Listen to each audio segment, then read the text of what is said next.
Norte. And the matriarch ngayon ng Ilocos Norte, which is the governor sa Sinagalan ng Marcos.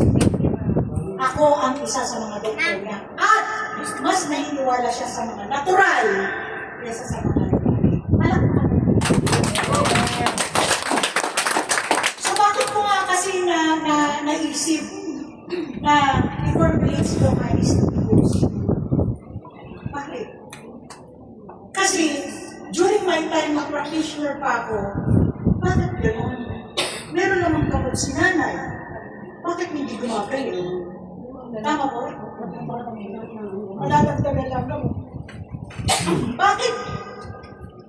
May gamot naman, pero na-stroke yung kapitbahay ko. Tama ba? Yes. Yun yung mga questions, malaking question sa akin. Ito pa. Nurse ako by profession. Bago ko graduate, nakita ko ang nanay ko, angiogram. Kung may mga nurses dito na iintindihan yung word ko. Yung angiogram, para makita kung may blood clot nga ito, may isasalitak dito na napakalaki na yung gilya. Dalawa. Nasaksiyan ko yun. Para makita kung may blood clot nga nanay ko. 4 na specialista ang umawag sa nanay ko. Okay? Thank you. One. Dapat one. One, please. Yung medyo mainit, please. Bigyan niyo na lang. Thank you, sir. Pero ano nangyari? Nakita ko rin ang operation ng head ng nanay ko. Ganun pala ang opera sa head. Grabe. Disgusting na hindi ko Alam niyo ko, dahil sa nakita ko, di ba, nurse ako. Ayoko nang Ako na muna ang nag-nervous pag may dumadating na pasyente.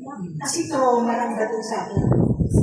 Pangit pala pag ang mahal mo sa buhay, nakita mo nag-sacrifice ng gano'n. Sorry po.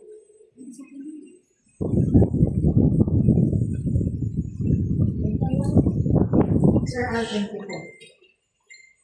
So eto na. I am the eldest of the family. With 11 children. I was 20 years old then before. Eldest of the family. 11 children. Can you imagine yung youngest namin? They are. Kasi twins sila eh. Ang bad kasi puso namin. They are 2 years old nung namatay ang namin.